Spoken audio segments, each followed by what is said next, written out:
Dakle, dobar dan.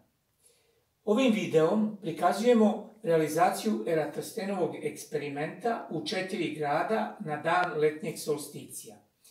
Eksperiment su realizovali Ana Blagotinšek, Gosničar Blagotinšek iz Ljubljane, Patricija Nikolaus iz gimnazije, Andrija Mohorović Rijeka sa svojim učenicima, Boce Mitrevski, profesor na Prirodno-matematičkom fakultetu u Skoplju i Ljiljana i Stevan Jokić sa projekta Ruka u testu Kragujevac. U čemu se sastoji Eratosthenov eksperiment? Dakle, eksperiment se smatra jednim od najlepših u istoriji fizike, jer je realizovan u 3. veku pre nove ere, a dobio je izuzetno dobru procenu dužine meridijana. Šta je uradio Eratosfen?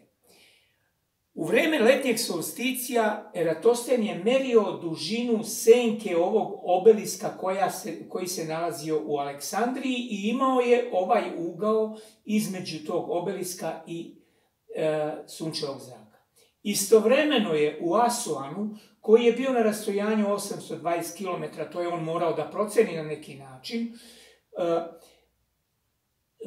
obelisk bio bez senke, što znači da su zraci bili paralelni sa obeliskom i kada ih produžimo idu do centra Zemlje i nalazio je ugao omega koji je jednak uglu koji zaklapa obelisk sa zrakom u Aleksandriji. Dakle, imao je dužinu, imao je rastojanje, to je L, imao je ugao i na osnovu toga, postavivši proporciju koja je vrlo jednostavna, dobio je dužinu meridijana od 41.000 km sa greškom od 1000 km, što se smatra izuzetnim rezultatom i vrlo lepim eksperimentom. Sad, mi smo u Kragujevcu taj eksperiment realizovali na sljedeći način. Prvo, postavili smo horizontalu koju smo odredili, ovaj sto je bio radni sto, postavili smo da on bude horizontalan koristeći ovu libelu. Zatim smo postavili smo gnomon koji je bio normalno na ovu horizontalu. Koristili smo geometrijski pribor i odredili smo od 11:20 do 14:40 određivali smo dužinu senke koju pravi ovaj gnomon. Našli smo da je dužina senke najkraća i ta senka istovremeno usmerena ka severu u vreme sunčevog podneva koji je ovdje iznosio između 12:30 i 12:40. Znači, dobili smo jedan podatak. Time smo odredili ugao i to ćemo posle pokazati. A drugi podatak je bio da vidimo koliko je rastojanje između Kragujevca i bilo kojeg od ova pomenuta 3 grada i onda smo imali oba podatka kao Eratosfen i sada je trebalo da mi procenimo dužinu meridijana. Dakle, evo, ovo su bile senke koje smo mi merili i prikazali smo maločas. Na osnovu najkraće senke usmerene ka severu, mi smo ovom šemom našli ugao koji zaklapa sunčev zrak sa našim gnomonom u Kragujevcu i taj ugao je iznosio 23 plus minus 1 stepen.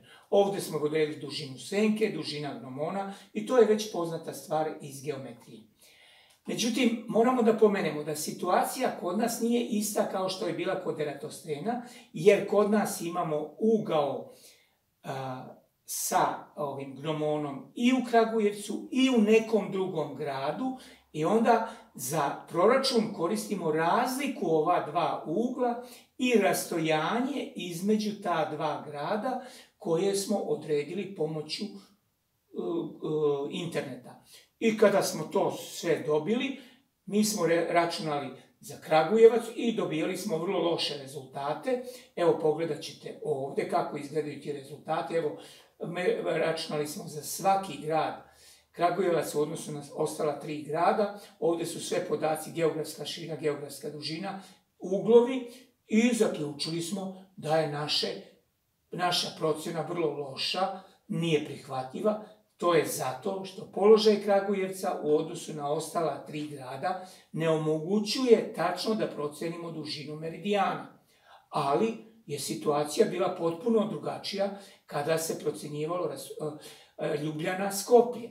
Tu je bila razlika geografskih širina oko 5 stepeni, određeni su uglovi, našli su razliku uglova i evo kako je ovde procenjen meridijan na 40.950 km u Ljubljani, a evo ovde je u Skoplju procenjen na 39.280 km. Ovde su vam detaljno dati detalji kako je to rađeno, neću ih sada ponavljati. Dakle, mi možemo da zaključimo da za tačnu procenu dužine meridijana potrebno je da izaberete mesto ili svoj par u drugom gradu koji je bar za 4 stepena različitoj geografskoj širini, kao što je primjer Ljubljana i Skoplja.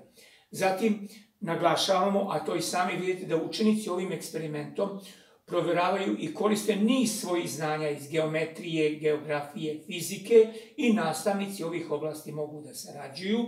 I ovde još jednom prikazujemo da na vrlo jednostavnim određivanjem ugla u vreme sunčevog podneva i nalaženjem podataka na GPS-u za odgovarajuća mesta, mi možemo pouzdano da odredimo dužinu meridijana.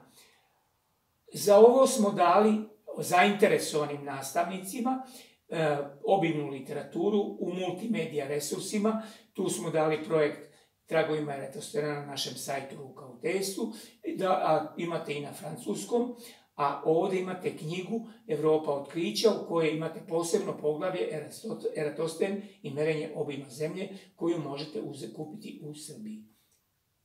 Želimo vam uspešan rad, hvala na pažnji.